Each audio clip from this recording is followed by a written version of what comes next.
I don't know how widespread this idea is across Austrian economists, but there is a distinction to be made between currency and money. As JP Morgan said in his testimony before Congress in 1912, credit is evidence of banking, but it is not the money itself. Money is gold and nothing else.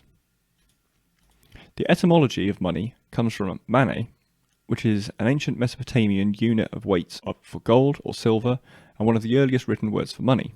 In the Code of Hammurabi, which is arguably the first example of written law, mane is one of the most used terms denoting the weight of gold to be paid for crimes or to resolve civil conflicts. The constitutional dollar in the United States is an historically determinate fixed weight of fine silver.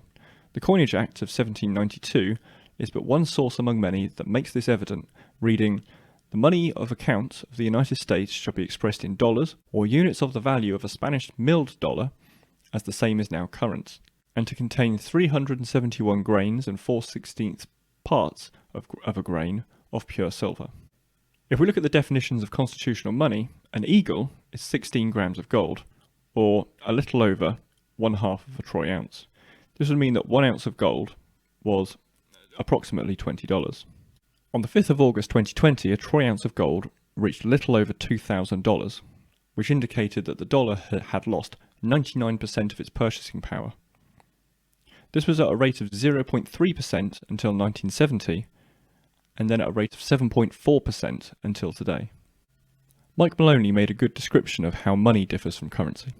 Currency is a medium of exchange, a unit of account. It is portable, durable, divisible, and something called fungible. Fungible means that each unit is the same as the next unit. A dollar in my pocket buys the same amount as a dollar in your pocket.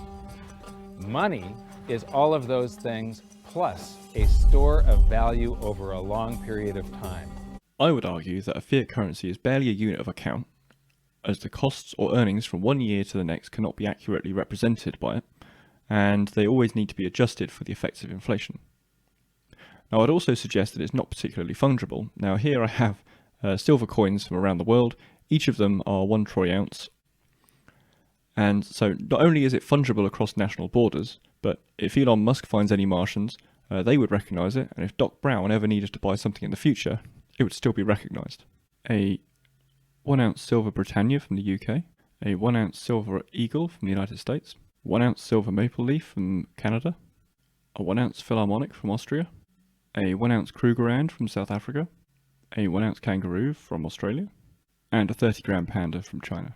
And if Doc Brown couldn't fit all of his gold into the DeLorean, he could always bury it and have a reasonable certainty of his gold, because gold and silver are noble metals. In chemistry, noble metals are metallic elements that show outstanding resistance to chemical attack even at high temperatures.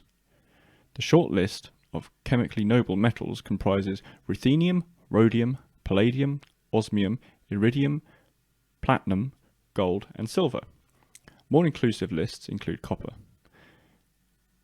Essentially, these are platinum group metals, and group 11, gold, silver, and copper, known as monetary metals. By contrast, currency is derived from the word current, indicating that it only exists in the present with no relation to past or future. For example, the newly created United States dollar was pegged to the value of the widely used Spanish dollar, saying it was to have the value of a Spanish milled dollar as the same was now current. Alternatively, a current could refer to a movement, like a flow of electrons or a river, implying that currency is moving.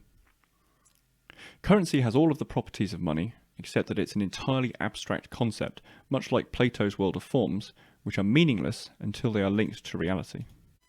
It's all a fugazi. You know what a fugazi is? Fugazi. It's fake. Yeah, fugazi. It's a wazi, it's a woozy, it's a fairy dust. It doesn't exist. It's never landed. It is no matter. It's not on the elemental chart. It's not fucking real. Right. All right. Stay with me. Mm-hmm. We don't create shit. We don't build anything.